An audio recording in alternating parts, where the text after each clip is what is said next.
হরিলাল এক গ্রামের বৃদ্ধ কৃষক ছিলেন। তিনি গ্রামে সৎ ও নিষ্ঠাবান লোক ছিলেন।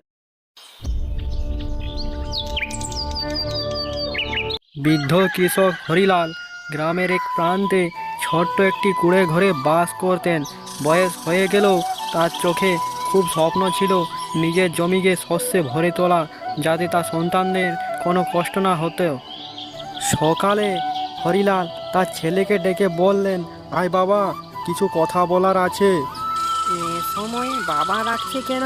শোন বাবা, আমরা যদি আমাদের ওই পুরনো জমিতেই মন প্রাণ দিয়ে কষ্ট করে একটু কাজ করি, তাহলে দেখবি ওই আমাদের পুরনো জমিতেই সোনার ফসল ফলবে। পরে তোকে আর কোনো কষ্ট করতে হবে না রে বাছা।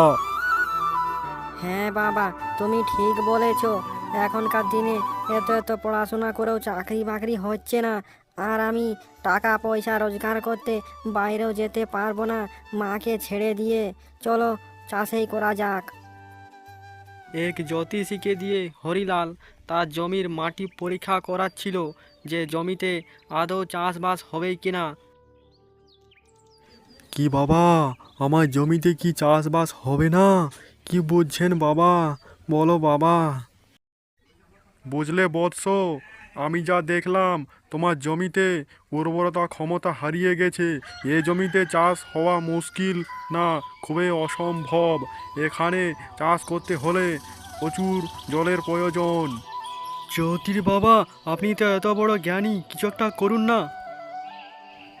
আমি কিছু করতে পারবো না, সব বিধাতার হাতে। উনি চাইলে এখানে ফসল হতেও পারে, আবার নাও পারে। এই বলে পুরোহিত মশাই সেখান থেকে চলে গেল।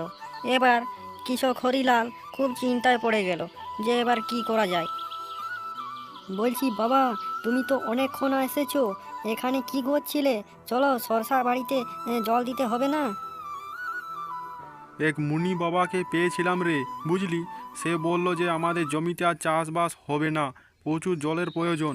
তাই ভাবছি চল ওই সরিষা বাড়িতেই, ওটা একমাত্র ক্ষেত, ওটা দিয়ে আমাদের দিন চলে যায়। ওটাকে ভালোভাবে যত্ন করতে হবে, চল জল দিয়ে আসি। হ্যাঁ বাবা, তুমি ঠিক বলেছো। চলো, সরষা বাড়িতে জল না দিলে সরিষাগুলো শুকিয়ে যাবে, ফসল নষ্ট হয়ে যাবে বাবা, চলো।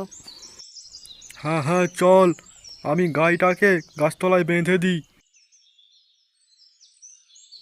কৃষকের ছেলে শস্য খেতে বসে আছে, হঠাৎ একটা শেয়াল চলে গেল। কিরে বাবা, এখন বসে পড়লে হবে?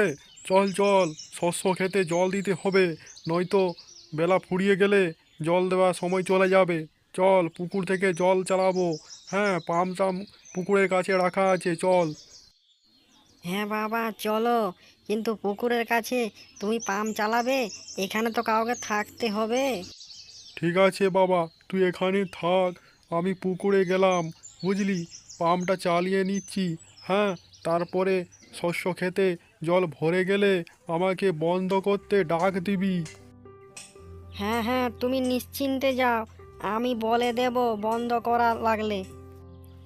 কিরে বিদ্যুৎ, পানি যাচ্ছে তো, দেখ দেখ, ভরে গেলে আমাকে ডাক দিস কিন্তু, নয়তো বন্যা বয়ে যাবে রে।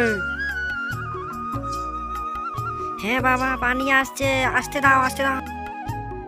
কি হে, আজ দুপুর বেলায় পাম্প লাগিয়েছো, হঠাৎ বুঝি কি সমস্যা হচ্ছে? তোমার ক্ষেতে কি জল শুকিয়ে গেছে নাকি?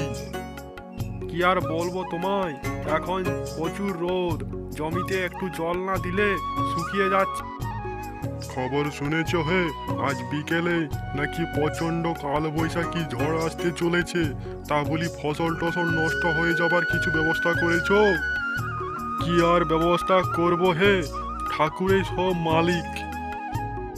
দেখো বাবা, ছেলের কাজ দেখো, দুপুর বেলা গড়িয়ে গেল, 3টে 4টে বেজে গেল।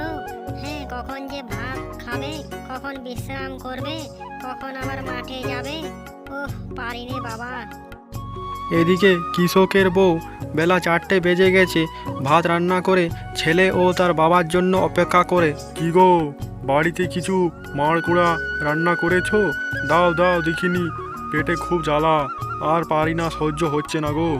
ও মা, দুটো খেতে দাও না, খুব খিদে পেয়েছে, পেটে আমার ছুঁচো লাফাচ্ছে গো। দাও দাও, তাড়াতাড়ি দাও। বস তাড়াতাড়ি বস, তখন থেকে বেলা 12টা থেকে তোদের অপেক্ষা করছি, এখনো শুধু কাজ আর কাজ। এই লোকটাকে বলি টাইম মতো খাবার খেতে, নয়তো শরীর খারাপ করবে। আরে কথা না বাড়িয়ে দুটো খেতে দাও, চোখ দুটো দেখো কেমন ঘোরচ্ছে আমার। ও মা, আজকে কি সবজি বানিয়েছো? কি গো, আর সবজি বানাওনি নাকি? ছেলেটা চাইছে দাও। কন্ট্রোলের চালের ভাত রেঁধেছি, আর সবজি কেনার টাকা ছিল না, তাই বাড়ি থেকে পাট শাক তুলে তুলে এনে ভেজেছি। খেয়ে দেখ রে বিদ্যুৎ, খুব ভালো হয়েছে। আমি রসুন দিয়ে ভাজা ভাজা করেছি। পাট শাক খেতে তোর ভালো লাগে না? হ্যাঁ মা, আমার দারুণ লাগে পাট শাকের ভাজা খেতে। নেড়ে খা, বেলা গড়িয়ে এলো। মনে হচ্ছে এইমাত্র মুষলধারে বৃষ্টি হবে। একা খুব ভয় লাগছে, আর বিদ্যুৎকেও নিয়ে এলাম না। ছেলে মানুষ রাতের বেলায়, থাক একাই আমি দেখে নেব, যা হয় হবে। ও মা, দেখো দেখো কত মুষলধারে বৃষ্টি হচ্ছে, ঝপ ঝপ ঝপ ঝপ। খুবই চিনতে হচ্ছে বুঝলি, তোদের বাবা একা একা চলে গেল শস্য পাহারা দিতে। এবার রে কি হবে? হুররে, ইয়াহু ইয়াহু, কি সুন্দর রিমঝিম বৃষ্টি পড়ছে। মা গো, আমি বেরোবো বাইরে মাছ কুড়োতে, কি মজা হবে। মাছ ধরবো, মাছ কুড়োবো, আহা। আমি বেরোচ্ছি, বাইরে বেরোচ্ছি, হ্যাঁ।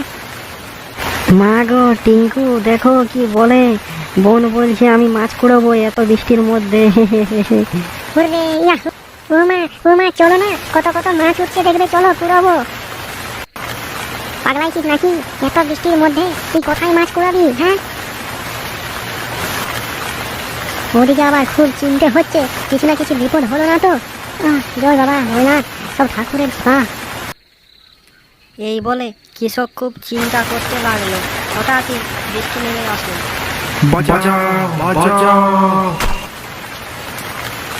কৃষক অনেকক্ষণ ডাকাডাকি করার পরেও কারো সাড়া শব্দ পায়নি। এইভাবে আস্তে আস্তে ভর গুনতে গুনতে, রাত গুনতে গুনতে এই বৃষ্টির শেষে সকাল হয়ে যায়।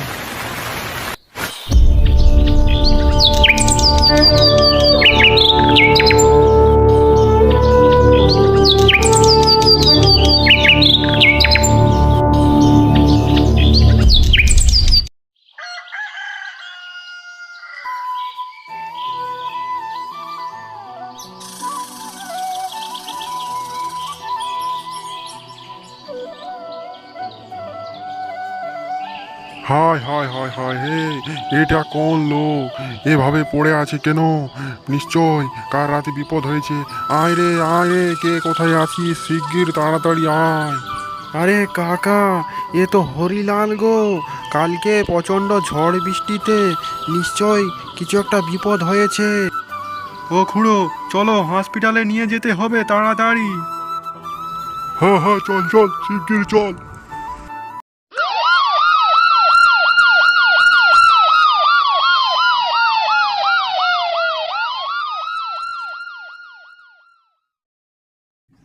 লোকটার কি হয়েছে? কোনো হোশ নেই, অজ্ঞান হয়ে পড়ে আছে। কি হয়েছে তুমি জানো? কালকে রাত্রে খুব ঝড় বৃষ্টি হয়েছিল, সেখানেই ওই হয়তো ঝলকানির শব্দে অজ্ঞান হয়ে পড়েছিল জমিতে। আমরা তুলে নিয়ে এলাম এক্ষুনি। আচ্ছা ভাই, ইনি আপনার কে হন? ইনি হচ্ছেন একজন চাষি। খুবই সত্য ও নিষ্ঠাবান লোক একটা। ও বুঝলাম, ও ঝড় বৃষ্টির রাতে শস্য পাহারা দিতে গিয়ে বিদ্যুতের ঝলকানিতে ভয় পেয়ে ক্ষমায় চলে গিয়েছে। এখন ডাক্তার বাবু, কিছু উপায় বের করুন না। আপনি তো খুবই বড় ডাক্তার, কিছু একটা চিকিৎসা করে ঠিক করে দিন না।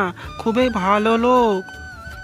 হরিলাল খুবই গরিব, ও দিন আনে দিন খেয়ে দিন যায়। ও টাকা পয়সা কিছুই নেই, তাই সরকারি হাসপাতালে নিয়ে এলাম। শোনো ভাই, ওর কবে হোঁশ আসবে আমি বলতে পারছি না। 1 সপ্তাহ লাগতে পারে, বাকি সব ঠাকুরের ওপরে ছেড়ে দিলাম। ইস, হঠাৎ লোকটার কি হলো? লোকটাকে বলি একা শস্য খেতে পাহারা দিতে যাস না রে। দেখ না কত বড় বিপদ হয়ে গেল। ওহ বাবা রে, আর কি যে হবে। ও ও বনমালী দাদু, কি হয়েছে বাবার, কি হয়েছে? ও বলো না দাদু, কি হয়েছে বলো না। এই বলে কৃষকের ছেলে দাদুর হাত ধরে টানতে লাগলো। তৎক্ষণ না তিনি উত্তর দিলেন। বুড়ো কিছুটা লুকিয়ে উত্তর দিল, কিচ্ছু হয়নি রে, কিচ্ছু হয়নি, ঠিক হয়ে যাবে, চিন্তা করিস না। একটু মাথা ঘুরে পড়িয়ে গেছিল, বুঝলা। তাই যে গ্রামের ছেলেগুলো বলল তোদের বাবা ওই বিদ্যুতের ঝলকানিতে বেহোশ হয়ে পড়ে আছে, তাকে হসপিটালে নিয়ে গেল, তাই তো আমি ছুটে এলাম গো দাদু। হ্যাঁ হ্যাঁ, তাই যে ঠিকই শুনেছিস। আর ডাক্তারবাবু আসুক, দেখি কি বলে। ডাক্তারবাবু এসে তাদেরকে বললেন, এই যে শুনছেন, আপনাদের বাড়ির লোকটার শরীরটা খুবই খারাপ। এখন কিভাবে ঠিক হবে তা আমি কিছুই বলতে পারছি না, সব উপরওয়ালার হাতে আছে, বুঝলেন তো। বাকি দেখুন, হোঁশ এলে আজও আসতে পারে, নয়তো এক সপ্তাহ পরেও আসতে পারে। এ এ ডাক্তারবাবু, বাবাকে সারিয়ে হ্যাঁ ডাক্তারবাবু, কিছু তো উপায় আছেই, কিছু তো উপায় বার করতে হবে আপনাকে। দেখুন না, দেখুন কিছু। আগে আমি কিছু করতে পারবো না, সব উপরওয়ালার হাতেই আছে গো। হঠাৎ কৃষক চেঁচাতে লাগে, বাঁচাও বাঁচাও বাঁচাও বাঁচাও বাঁচাও বাঁচাও। কৃষকের বউ বাড়ি থেকে আওয়াজ পেয়ে ছুটে আসে। হলো গো, কি হলো? এমন করছো কেন? অসুস্থ লাগছে নাকি? এই লোকটাকে দুপুরে ঘুমাতে বারণ করি, বারণ, তা ঘুমাবে তাও। ও বাবা গো গিন্নি, শুনছো? কি খারাপ স্বপ্ন দেখলাম আমি। এই দুপুরে খাবার খেয়ে শোয়াটাই আমার উচিত হয়নি, বুঝলা। করো না মা, চিন্তে করো না। এই দুপুরে স্বপ্ন কখনো সত্যি হয় নাকি? হ্যাঁ হ হ হ, তা যা বলেছো গিন্নি, হা হা। আজের মতো গল্প এখানে শেষ করছি। বন্ধুরা, ভিডিওটিতে একটি লাইক, শেয়ার, কমেন্ট করে দেবে। আর পরবর্তী গল্প দেখার জন্য অবশ্যই চ্যানেলটিকে সাবস্ক্রাইব করে রাখবে। বাই, পরের ভিডিওতে আসছি।